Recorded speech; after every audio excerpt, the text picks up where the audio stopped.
Hey guys, welcome back to my channel. My name is Heather and I'm the owner, creator, and coach for Believe in Better Finances.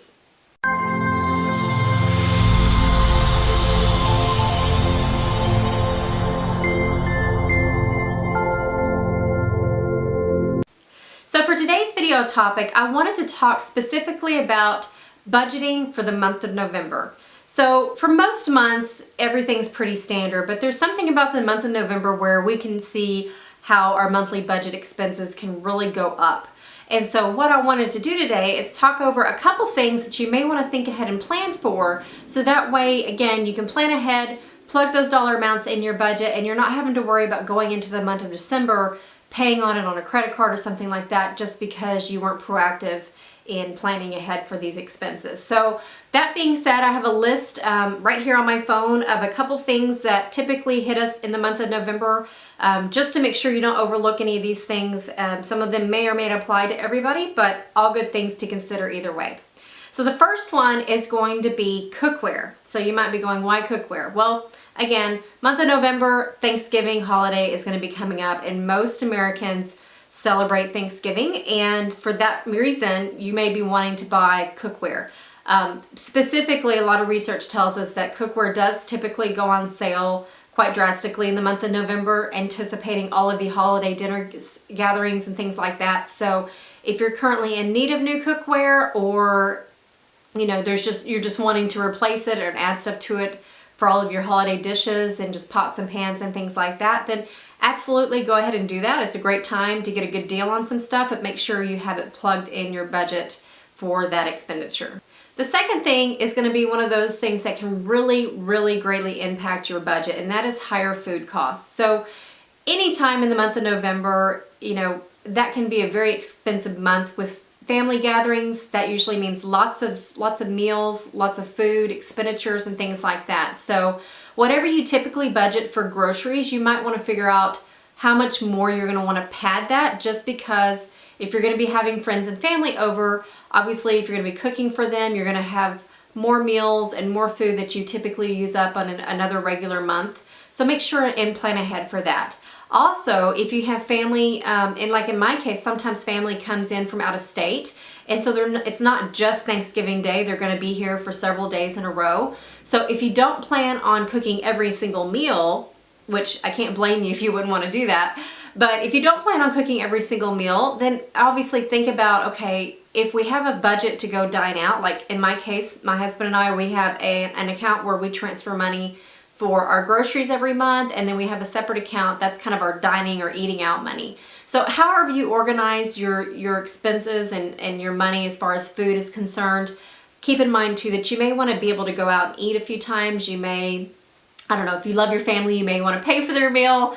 Maybe you don't, whatever the case may be. But just think about those potential expenditures as far as food, dining out, or whether it's cooking at home, because food bills can get really expensive very quickly. So yeah, that'd be one thing I'd plan for.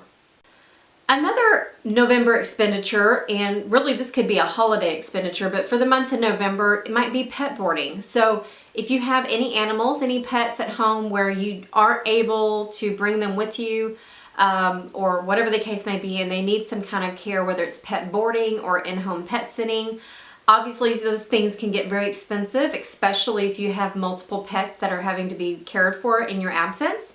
So again, do your research obviously to make sure you find a reputable pet boarding facility or a pet sitter itself, and then also be sure and get those dollar amounts so that you can plug that into your budget for pet boarding or pet care while you're out of town. Another big one is going to be holiday travel. So again, in my case, I get to stay local, which is great, but even still, even if you are local, you may still be driving a little bit further than what you normally do to go visit family and have those Thanksgiving gatherings. You may be going further out of state where you're actually having to drive a long distance, or you've got airfare you're going to have to pay for, maybe hotel rooms, just dining out again because you're not able to cook meals at home, so you're having to spend a little bit more money on food because you're having to dine out while you're on the road or out of town. So again, plan ahead for the holiday travel, and you might even take it a step further and start thinking about what your Christmas plans are and where that's going to fit in your budget these next coming months. This one is probably one of my favorite ones, and it's probably one of my least favorites from my husband because I probably drive him crazy, but that's Christmas decorations. So I don't know about you guys, but you know, I wouldn't say every year I go and change, but every year I do want to buy a few new things to decorate the house. I'm one of those people. I love the holidays and I love all the holiday decorations that get put out, and I'm always tempted to go buy a few things. But in some years you may need more, so you may need to buy a Christmas tree or get one of those new artificial trees and upgrade a little bit.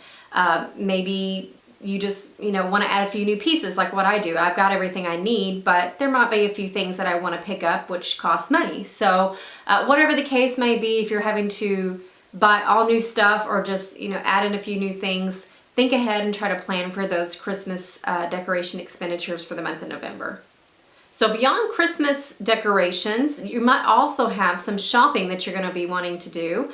I know for a lot of people it's a very big tradition. I know growing up, my mom and I, one of the most fun things we enjoyed was getting up Friday morning, which now that I'm a grown adult and I love my sleep, I can't believe we used to do that. But we used to be one of those, we'd get up at the crack, actually it was before dawn, and we would go to, I think it was Mervyn's and then Target next door, where we would stand in line to get the free little Black Friday trinket or gift or whatever, and then we would spend the morning up and through lunch shopping. So that was always fun, and I still do a little bit of that, but I do it mostly online now just to avoid all the craziness and all the crowds. But nonetheless, Black Friday into Cyber Monday is a big time for a lot of people to want to do shopping, especially for Christmas coming up. So again, start planning ahead for that kind of stuff. Set money aside. Start looking at all the Black Friday ads. Those usually start coming out, the first part of November, so going into Thanksgiving what the deals are going to be and what items you may want to buy. So research all that as best as you can ahead of time.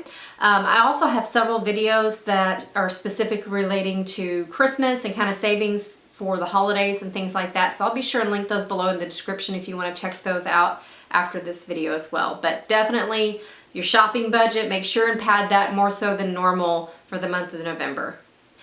And then the last one isn't a fun one, but it is definitely something that applies almost to everybody in the United States, and that's higher utility costs. So for most of the U.S., it is much colder in the month of November, which translates into higher electricity and higher gas bills. So if you're not quite sure, maybe you haven't received your November statement or bill yet, what you can do, or what I would suggest you to do, is go back to either bill pay or wherever you pay your bill, maybe it's your statement, go back to the last November, look at what you paid for those, specifically electricity and your gas, and then maybe pad it a little bit and plug that number into your budget. And that way you have a pretty good idea once that bill comes in what it will be. But I think a lot of people tend to sometimes forget that these winter months can be a little bit higher than what we're typically used to in our summer months. So definitely check that out and make sure that you're prepared as far as utility bills and costs are concerned. So I hope you found that helpful. If you did, please give this video a big thumbs up and be sure and subscribe for future videos on all things money. Talk to you later. Bye.